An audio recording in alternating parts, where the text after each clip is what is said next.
We're coming to an end of another year, stepping into a new one. We're going to be continuing looking at the idea of strength of heart. And today we're going to look at the character of Gideon. I know a lot of us are familiar with his story, but sometimes we miss the vertical connection that we need to see, and we primarily only see on the horizontal plane of what took place. We're going to begin in Hebrews chapter 11. Hebrews chapter 11, verses 32 to 34. And what more can I say? Time is too short for me to tell about Gideon, Barak, Samson, Jephthah, David, Samuel, and all the prophets, who by faith conquered kingdoms, administered justice, obtained promises, shut the mouths of lions, quenched the raging of fire, escaped the edge of the sword, gained strength in their weakness, became mighty in battle, and they put foreign armies to flight. You know, the people of faith that are listed in this text, at the beginning of the narratives that we read about them in Scripture, they had absolutely no idea how they themselves could actually overthrow kingdoms. They never dreamed that they would have to know how to shut the mouths of lions. These people are great examples, not because of who they are, but because of how God worked through them despite who they were. They were people filled with fear, like us. They were people who had weaknesses, like us. But regardless of their weaknesses and fears, because of God, they took action. But they only took action, the bravery of their action was corresponding to their growing trust in God and their growing trust in the power of God. But as a result, these people of faith, they became strong. And their faith is what made their lives significant, and God could use them to make a significant impact in the world in which they lived. The question for us today is, do we really want God to use us to make significant impacts for His kingdom, for His truth, for His light? Do we really see His truth, His light, and His kingdom as the most precious thing on earth? Is it the greatest treasure in our lives? Because if it's not, we're going to continue to live in our weakness. We're going to continue to live in our fear, because in and of ourselves, we cannot conquer those foes. See, God can shape any of us. God can use any of us. He can develop any of us into strong disciples of Jesus if we want Him to. But sometimes we're really reluctant to really want Him to. And it's not about just Him getting you here on Sundays. This isn't even a beginning of a measure of faithfulness. This is something we ought to relish because we're hungry spiritually for God and for the things that He teaches us through His Word. But God can shape any of us into strong disciples of Jesus if we are willing to take one small step of faith. One step at a time. Because that is exactly how God develops people with strength of heart. If you want strength of heart, to face your weaknesses, to overcome your weaknesses, to face your failures, and make your failures strengths, then it all requires us to truly, really and truly, live by faith. Which means we don't just follow what we think is best. We look beyond civilization, and we look to the hills, and we look to the skies, and we look to God in His Word. But like those people that the Hebrew writer was writing about, as we attempt, struggle to live by faith, the truth is we often find excuses, don't we? We find excuses for not being qualified to be what God wants us to be. to do what God calls us to do.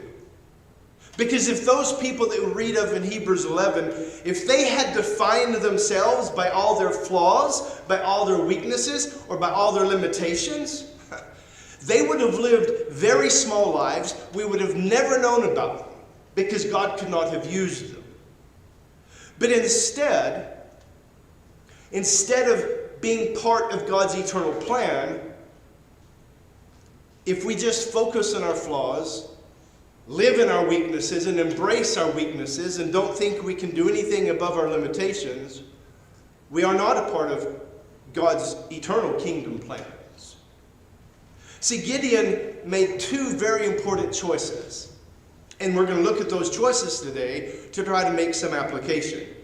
But he made two important choices to have the strength of heart that comes by faith in God. First, he did not minimize his value to God. Have you ever minimized your value to God? I'm not really going to be more than just someone who comes on Sunday. Well, I've got more important things to do. When you have more important things to do than be a child of God and live in the fullness of his forgiveness, you're minimizing your life. And secondly,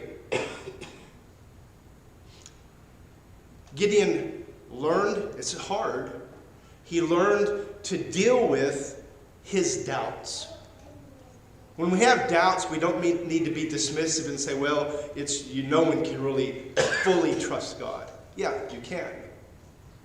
We don't need to make excuses for why our faith isn't blossoming, why we aren't bringing fruit in our lives for God. We often make excuses for those, but we can't. So let's look at those two important choices that Gideon made. First of all, do not live small. We so very often let a culture, a community, a mindset of a community make us very small-minded. We don't want anything more than is here. And when we're that way, we really don't want God. We want God to fit in our small box. We want God to be very convenient for us because we don't want God to blow our lives up. Because we're comfortable with what we've carved out of this world. But folks, if you're the one that's carved it out, it's not much of a life. And if that's insulting, I'm sorry, but that's what God is telling us. You need to let God carve out the life He intends for you. And that's frightening. That's scary. And it takes huge amounts of faith. Judges chapter 6, verses 11 to 12. Do not live small. We're going to see the phrase, the angel of the Lord. I'm going to give you a word. It doesn't really matter, but so you'll know. Theophany, that just simply means God coming in the flesh before Jesus came in the flesh in the first century. The angel of the Lord is speaking of Jesus coming in human form. So Jesus is coming to Gideon. So when you hear angel of the Lord, think Jesus coming in the flesh before he came as a man born to the Virgin Mary. So the angel of the Lord came and he sat under the oak that was in Ophrah. Now you're thinking, who cares about the oak in Ophrah? Well, this is really it's setting a time and place where you know this is a historical reality. And this oak belonged to Joash the Abiezrite. And his son Gideon was threshing wheat. Now listen, threshing wheat in the winepress. Why would you thresh wheat in a winepress? So it tells us, in order to hide it from the Midianites. Then the angel of the Lord, Jesus, appeared to him. And he said, "The Lord is with you, valiant warrior." Now, you wonder if God has humor, if the Spirit has humor. This is humorous. Here's a man hiding in the walls of a winepress, threshing his wheat so he can't be seen, so the Midianites won't come and take what he's done. And yet Jesus sees him as a valiant warrior. He was living in a very small world. He had encapsulated himself in walls to hide. Didn't trust God. Didn't think he could ever overcome the enemies that were oppressing him. We need to understand how we often see ourselves as dead wrong. When we think we're only this, and we can only do this, and we can't do that, and we shouldn't do that, we're thinking too small. God sees valiant warriors in us if we live by faith. But the question is, do you want to be a valiant warrior for God? Because a lot of times we don't.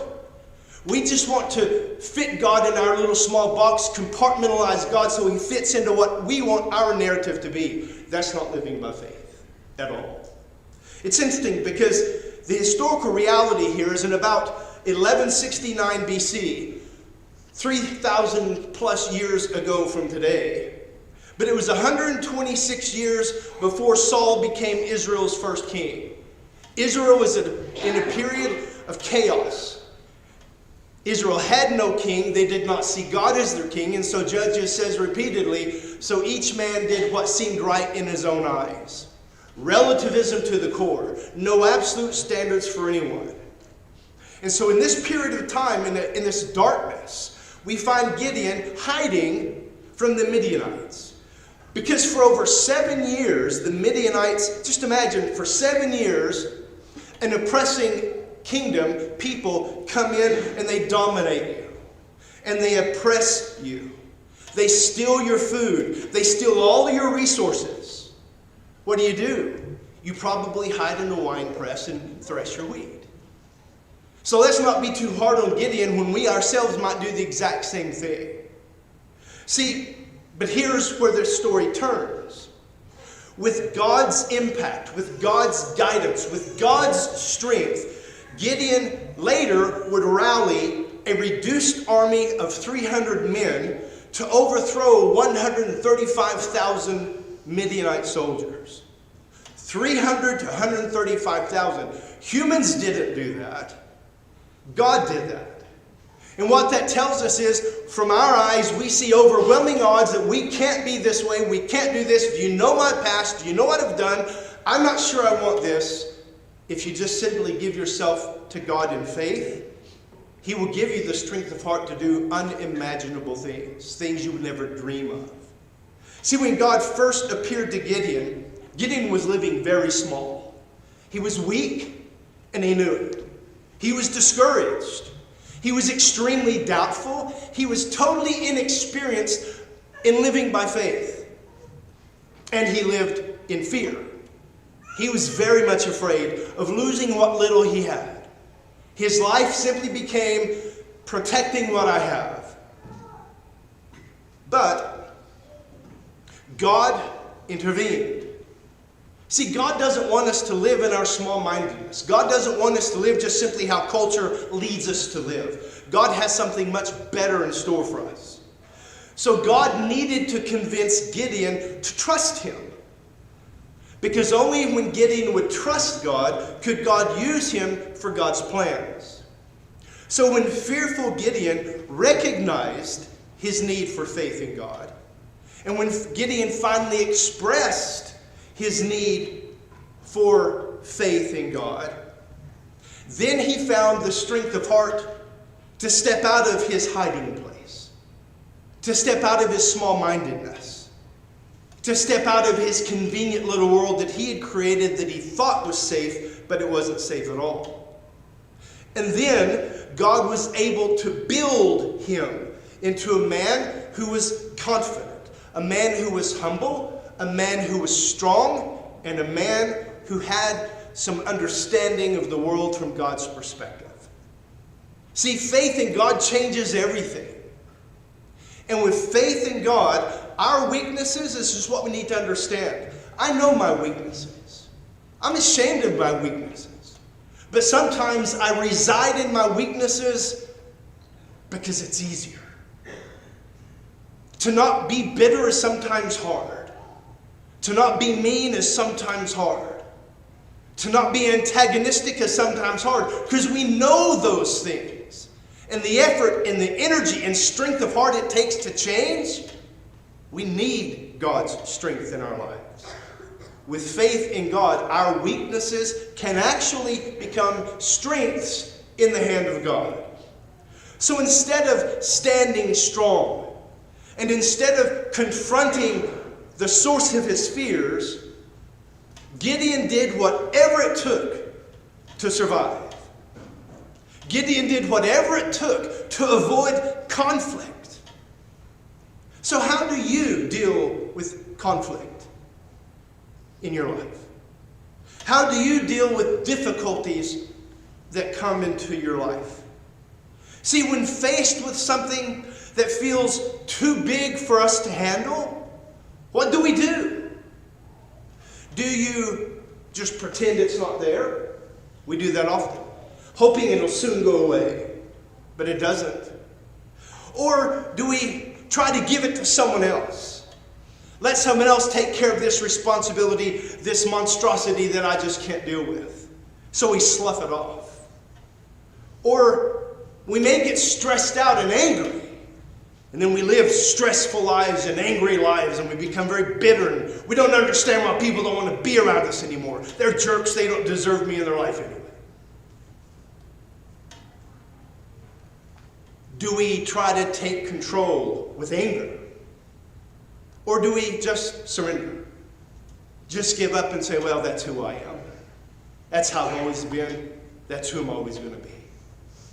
See, on his own, Gideon could not conquer his fears. That's a lesson we need to learn. If we're somewhere in our lives with attitudes, lifestyles, just simply because we are fearful, then if we want to change that, we have to shift our fears and let our trust in God be greater than our fears and what we don't want to face. So Gideon settled. Have you ever felt like you've just settled in your walk with God? Spiritually, you've just settled. You say, well, I'm not really a preacher or a teacher. I'm just a person who does business and makes money. That's settling. When you're dismissive and say, well, that only the preacher needs to know that stuff, that's dismissive. That's defeatist. That's fear. So Gideon settled for a life of oppression. He settled for a life of hiding. He settled for a life of just simply surviving until the next day. Spiritually speaking, we minimize our lives if our goal is to simply stay safe. There's no such thing as safe in the spiritual war. See, Gideon's view of himself and Gideon's view of his abilities was limited and extremely inadequate. But God knew something different about Gideon. God had created Gideon. God gave Gideon breath of life every day. God knew what Gideon could do, though Gideon didn't see it at all. God knew who he could be, despite the smallness he chose for himself. It's the same for us. God knows who we can be if we would just step out of our comfortable little boxes we've created that seem safe and secure, because we know outside of it we're fearful and we can't do it on our own. And we're exactly right. We cannot do it on our own. So no matter how small, settled, weak, or doubtful we might feel, God can teach us through this story of Gideon that God does not see us the way we see ourselves. I'm grateful for that. We took communion, and if nothing else, that's what it tells us. You aren't someone who has to stay a sinner. You aren't someone who has to stay in the world. You're not someone who has to settle with what culture and society tells you is normal. Jesus died to tell us there's a better way, there's a God way, but we've got to follow him, even if it leads to dying to self spiritually, perhaps even physically. God patiently works with us. Man, I'm grateful for his patience. How about you? God patiently works with us to build us beyond ourselves. But here's the key. For God to work in us, we must be willing to go in the strength we have. I may not be able to do anything, but my God can. He is the strength I have. But if I'm not awakened to the fact that he is my strength, I will always live small. Spiritually, I will be weakened, dying, and dead. Even while we are afraid, the fear doesn't go away. So even while we are afraid, we can move forward one step at a time and trust that God will bring us to the point that we need to be at. It's all about what God can do. The second choice that Gideon made, that we need to make, is he dealt with his doubts. We need to deal with our doubts. Strength of heart comes when we respond to God in faith.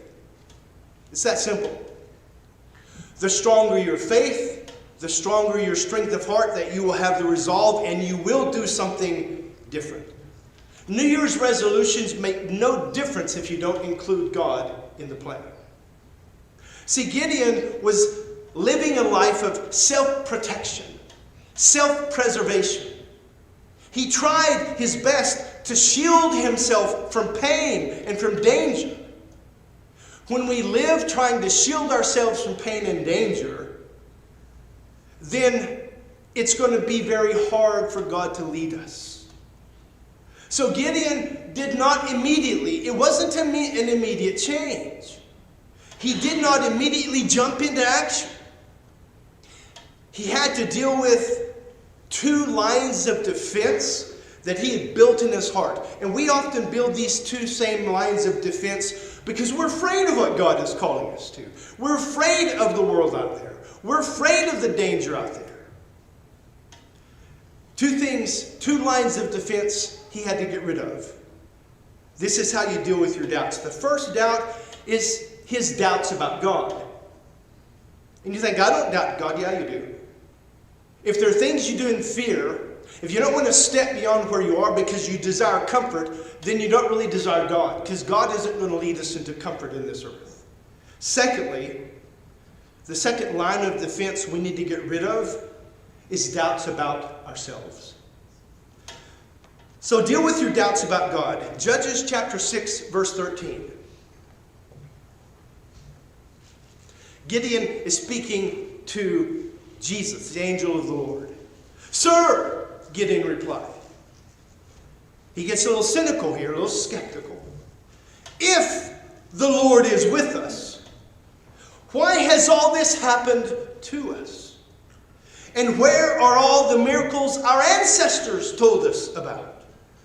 Didn't they say the Lord brought us up out of Egypt? But now the Lord has abandoned us, and he's handed us over to the Midianites. You notice, Gideon had very strong emotions, very strong feelings that led him to doubt God's power and to doubt God's care for him. Here are some of these feelings that he had. He had a sense of abandonment. He felt that God had totally left him alone in all of his suffering. Another feeling he had was discouragement. He hoped that God would intervene. But his frustration grew as the Midianites continued their attacks. He felt pain. We see in chapter 6 of Judges, the first 6 verses, it describes the cruelty of the Midianites. They stole Israel's food. They stole Israel's animals, which reduced the Israelites to starving. It was terrible what they were doing. So Gideon and all of the Israelites knew physical and emotional pain firsthand. He had the feeling of fear. Man, their stress was constant because they were always expecting an attack at any moment. That's stressful. And everything they had was stolen. And they feared what little they hid would be taken as well. He had the feelings of anger and bitterness. Now, the text never says that Gideon, it never directly said that he was angry with God. But he blamed God. He said, God, you've abandoned us, with no explanation. See, his feelings for God were not warm and fuzzy and nice. He claimed that God had handed them over to their enemies. It's interesting how we often revise our history like he did. Because Gideon, like we often, he never took responsibility for how Israel had abandoned God. We often don't take responsibility for how we have abandoned God, but boy, we're quick to shake our fists at him if we think he's abandoned us. Why don't you shake your fist at yourself first? See, that honesty breaks our little boxes of comfort. Because we're not all that. See, if we let our emotions go unchecked, then we will question, we will doubt, and we will argue with God. Gideon could not move forward in faith with a heart full of doubt.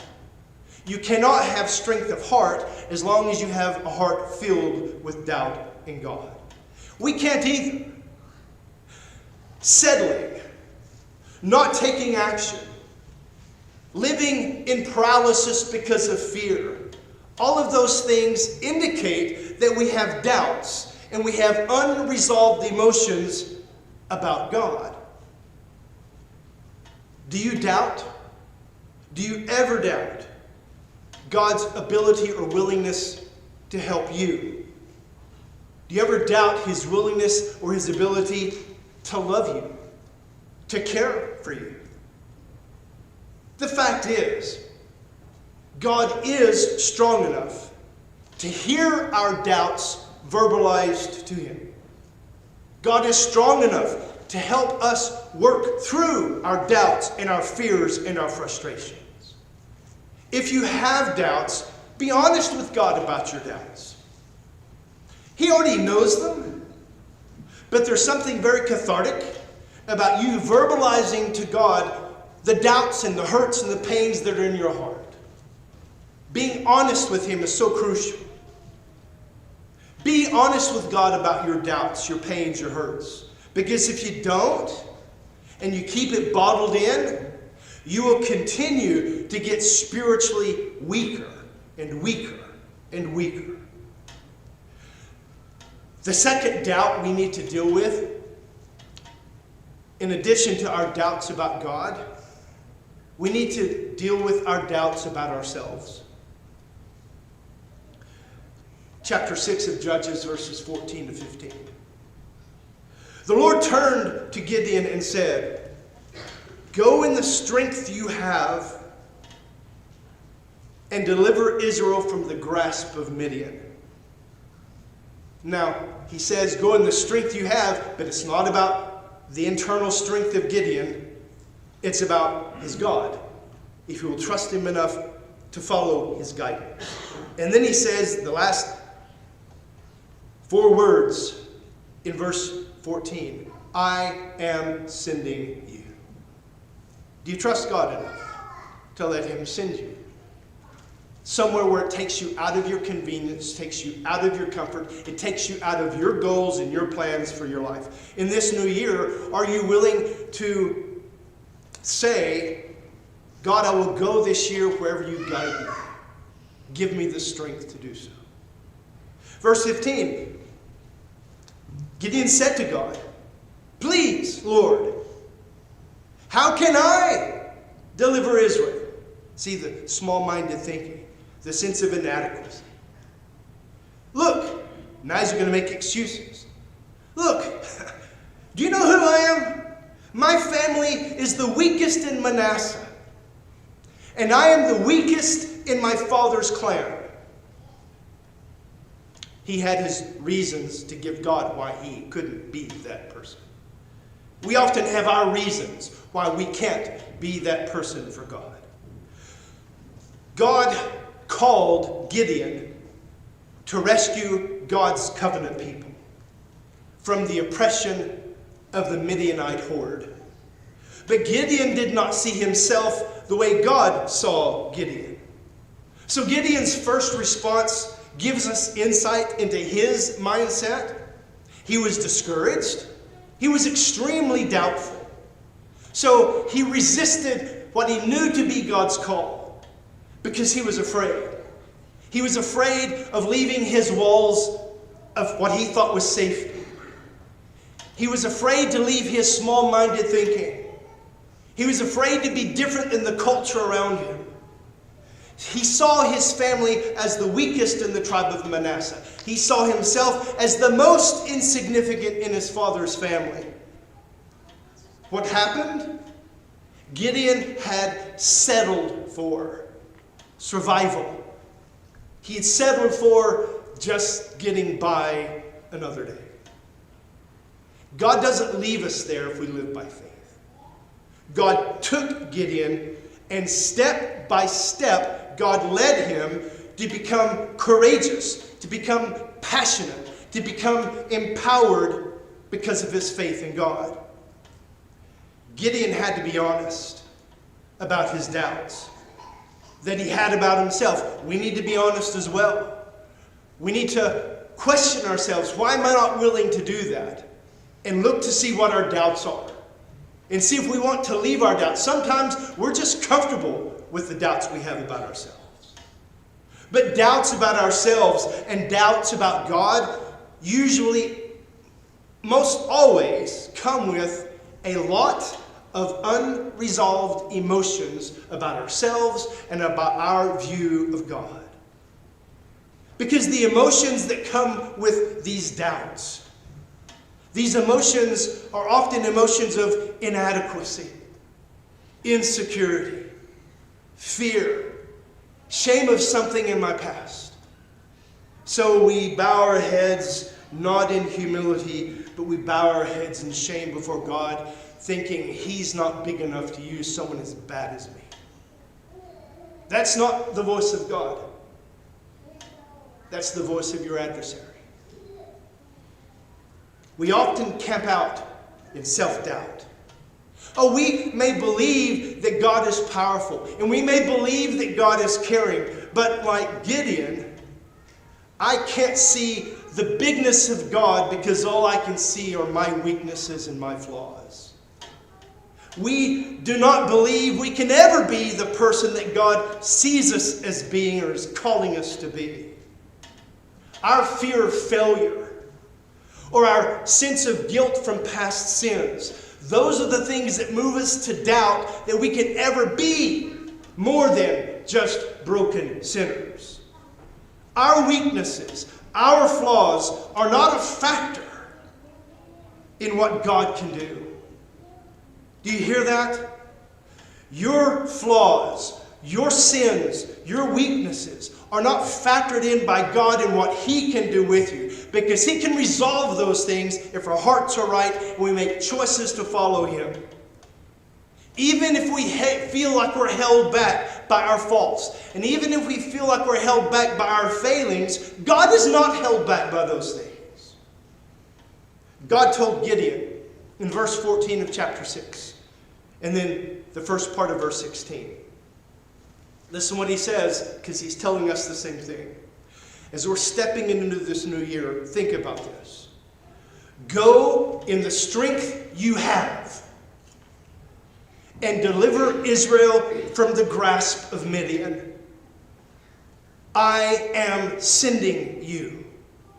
Verse 16, I will be with you, the Lord said to him. God's response to our doubts is 5 simple words. I will be with you. I will be with you. That's God speaking to us. But if God is with us, we cannot stay where we are. If God is with us, don't minimize Him and make Him small and create Him in your own image. Let Him recreate you in His image, which is big and full and productive and fruitful. See, going in the strength that we have means that we know all of our weaknesses. We know our fears. We know our inadequacies. And we know our abilities or our lack of abilities. Trust that God will use you. Then, once you have that trust that God will use you, then move forward. Not with a heart of fear, but with a strength of heart that comes by faith in God. Go with what you have, who you are, and trust God. At each point of doubt, turn to God.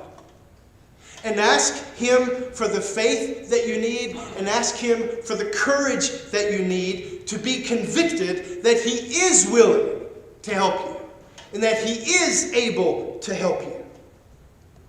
Today I want to encourage you. Trust God enough to be honest with Him, to be vulnerable with Him. This morning, if we can help you be where you need to be with God, then please come as we stand together, as we sing.